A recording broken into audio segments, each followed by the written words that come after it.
If there's one thing we've learned about business and life, it's that people are the X factor. They constantly surprise us, both in amazing ways and not so much. We're Ben and Sia, and welcome to the Gnaw on This Business Bites podcast. This show is all about real life things we all deal with every day, how they relate to business, and how to make some sense out of our daily chaos. Welcome to the show.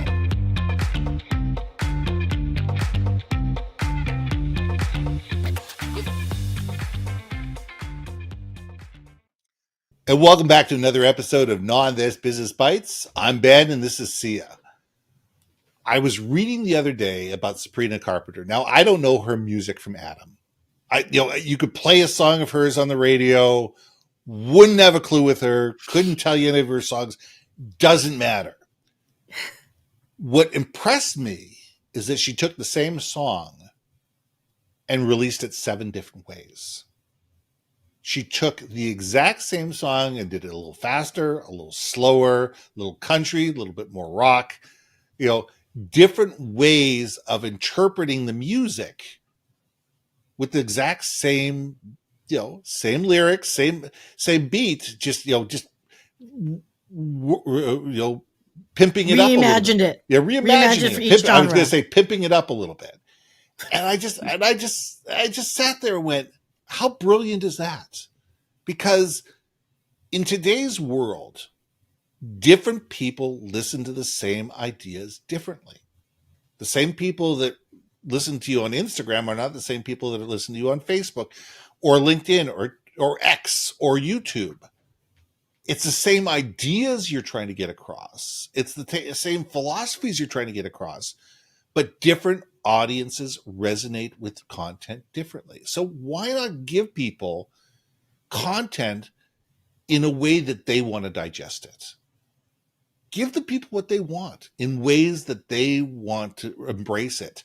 Because just because you like doing YouTube shorts, somebody else may like long form content. And if that person who likes long form content is actually going to be a client of yours, this is somebody who's got need, opportunity, and the money to pay you for it. Why wouldn't you invest the time and the energy to be able to give it to them that they want instead of the way that you want? So, Sia, let's gnaw on this. So I'm cracking up that you are quoting something from Sabrina Carpenter. She's a child actress that's turning into music. And it's funny because now I've got her stupid I'm a Singer song, which is very popular on the TikTok shorts and all that stuff right now. And then she's got this other song that I thought was pretty neat.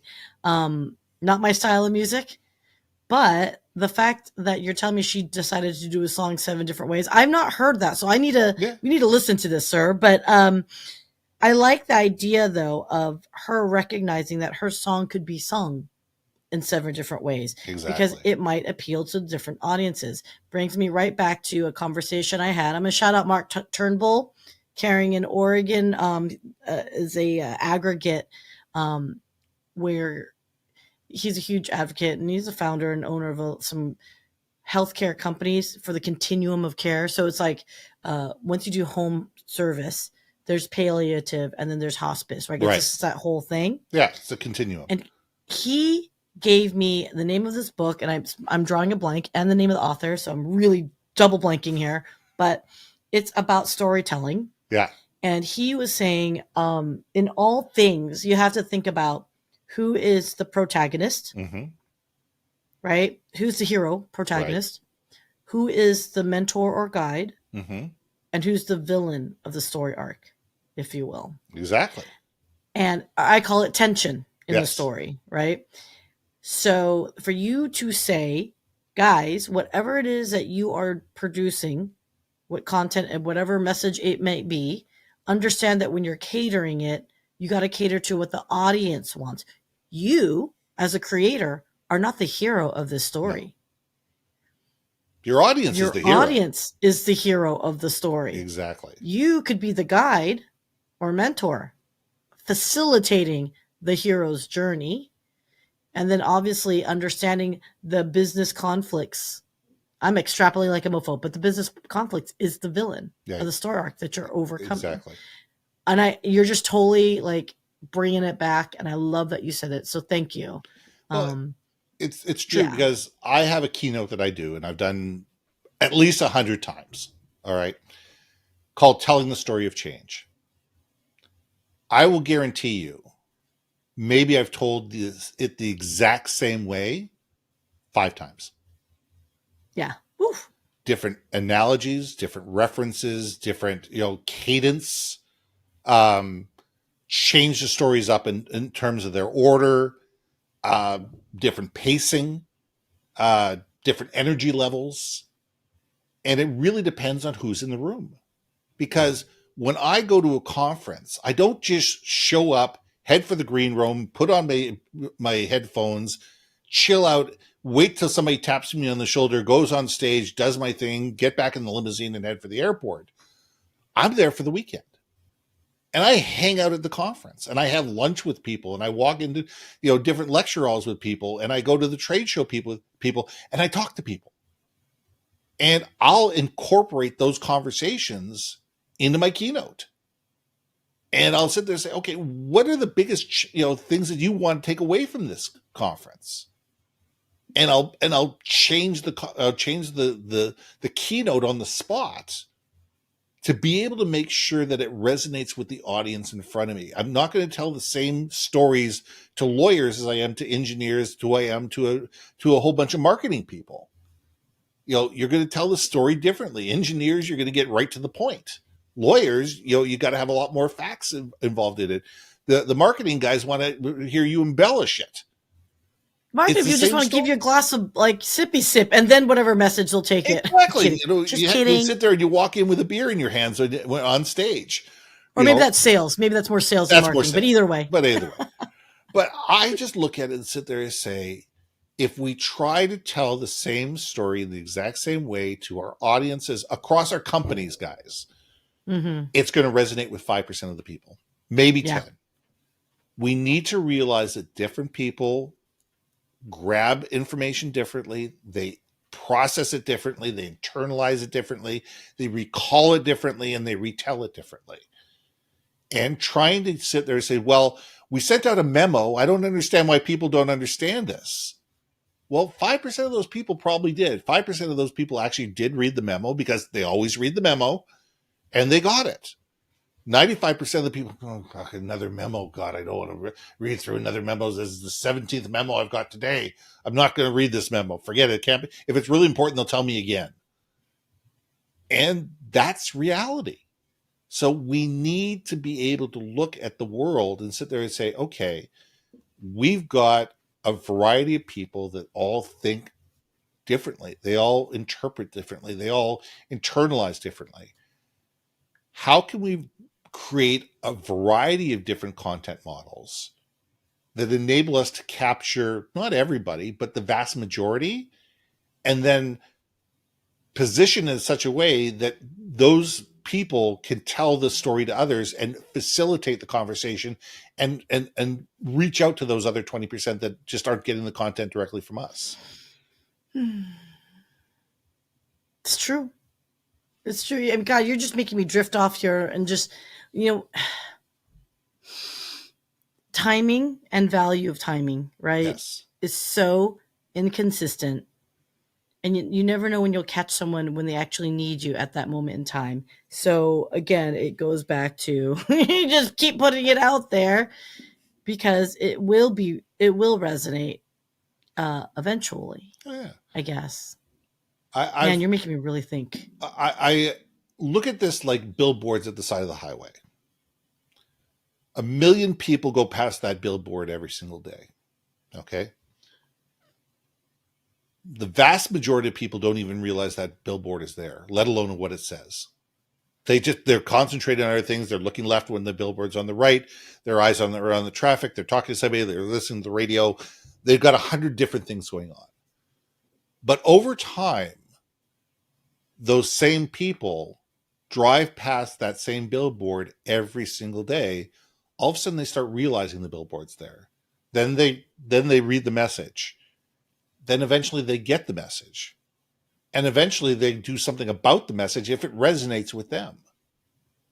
That takes time. That's why billboards are there. It's not to capture everybody the first time.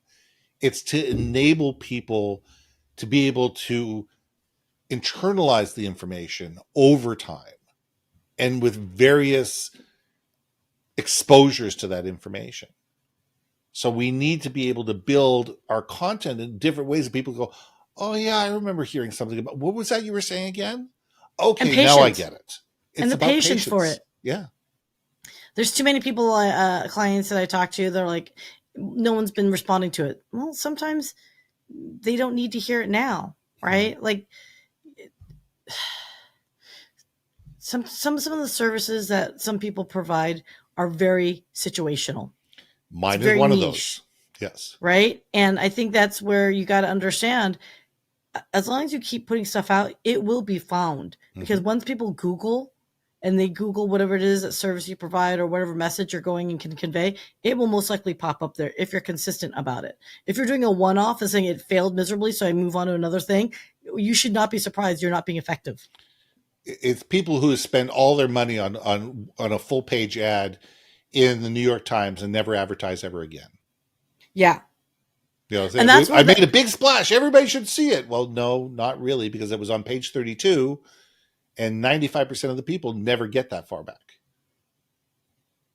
I mean, you're now making me think of all the like Super Bowl ads. Remember all the startups that were flush with cash and they're like, Bazumba Bazubas, and you're like, the heck is this brand paying $2 million for an ad, right? Exactly. And that's, I think, the fallacy of, oh, I should make a splash, therefore everyone will buy our product. It's like, who the hell are you? Yeah. Right? Where Budweiser's been advertising on the Super Bowl for 20, 30 years. Because they have a brand that already knows. Well, exactly. But people are expecting the Budweiser ad from this year. Yeah. People are expecting it. I mean, there's the Apple 1984 ad, okay? It was shown once. It was shown once. But I will tell you that ad has probably been seen 1 billion times since by people Googling it. Yeah. And it was one of those ads that went viral and continues to be viral 20 plus years later, 25 years later. Do I think it's that good an ad? No, I don't. But the people who do resonate with it, and it's become part of the Apple folklore. Yeah. But 98% or 99.9% of ads will never be that lucky. Yeah. We can keep going on this. So here's my call to action for the audience. And it's really this simple. What are you doing to make sure that your story is being heard, not by everybody, not by some people, but by the people that matter? People that not only have want for what you do, have need for what you do, but can afford to pay you for what you do.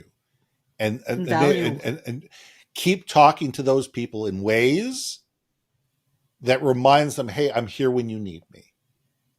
I'm here when you need me. And it may be 6 months from now, it may be a year from now. You're still going to need money in a year. And it's being patient with it, and it's being consistent and having content that adds value to them on a regular basis. So not only do they read it, not only do they internalize it, but they share it. I'm Ben. And I'm Sia. And we'll see you soon. Hey. Thanks for listening to another episode of Not On This, Business Bites. If you liked what you heard, we most humbly ask that you like, share, and hit that subscribe button.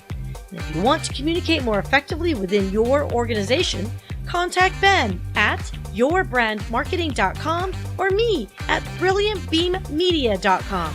We can help you build your community, brand awareness, and personality through digital content and podcasting.